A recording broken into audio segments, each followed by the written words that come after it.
السلام علیکم۔ کریٹیو مسلم چینل میں آپ کو بہت بہت خوش آمدید۔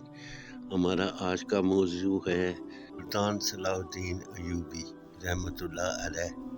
سلطان صلاح الدین ایوبی رحمۃ اللہ علیہ کا اصل نام یوسف تھا۔ آپ رحمۃ اللہ علیہ کے والد کا نام نجم الدین ایوب تھا، اسی نسبت سے انہیں ایوبی کہا جاتا ہے۔ آپ رحمۃ اللہ علیہ کے والد موصل کے حکمران عماد الدین زنگی کے ہاں ملازم تھے۔ آپ رحمۃ اللہ علیہ نہایت ذہین، نڈر اور متقی انسان تھے۔ آپ رحمۃ اللہ علیہ عالم اسلام کے نامور مجاہد اور عظیم سپہ سالار تھے۔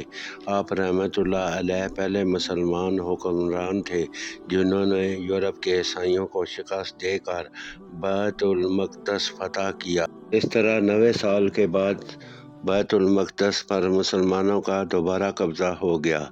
سلطان صلاح الدین ایوبی رحمۃ اللہ علیہ ہمت، شجاعت اور استقلال کا پیکر تھے۔ آپ رحمۃ اللہ علیہ حکمران ہوتے ہوئے بھی فقیرانہ زندگی گزارتے تھے۔ آپ رحمۃ اللہ علیہ بیک وقت مصر، شام، بحرین، یمن اور افریقہ کے بعض صوبوں کے حکمران تھے، لیکن ایک خیمے میں رہتے تھے۔ وہ خیمہ ان کے لیے محل سے کم نہ تھا۔ آپ رحمۃ اللہ علیہ تخت سے زیادہ گھوڑے پر بیٹھنا پسند کرتے تھے۔ درباریوں سے زیادہ اپنے مجاہدین میں رہنا پسند تھا۔ آپ رحمۃ اللہ علیہ ایک بہادر سپاہی، لائق جرنیل اور ایک انتھک فرما روا تھے۔ اس بنا پر آپ رحمۃ اللہ علیہ مسلمانوں کے ہر دل عزیز حکمران سمجھے جاتے تھے۔ انہوں نے مسلمانوں کو جہاد فی سبیل اللہ کا بھولا ہوا سبق یاد دلایا۔ قاضی ابن شہداد، جو سلطان صلاح الدین ایوبی رحمۃ اللہ علیہ کے دور کے نامور مورخ تھے، نے اس طرح سلطان صلاح الدین ایوبی رحمۃ اللہ علیہ کو خراج عقیدت پیش کیا ہے۔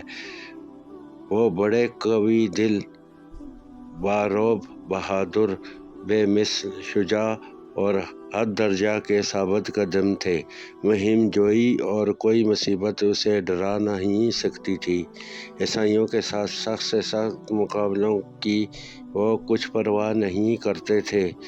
موسم سرما کی شدید سردیوں میں وہ جنگ اور حملوں میں مصروف رہتے تھے اور قلیل فوج کے ساتھ کثیر فوج کا مقابلہ کرنے سے نہیں گھبراتے تھے، بلکہ دشمن کی فوج کی کثرت سلطان کا حوصلہ بڑھاتی تھی۔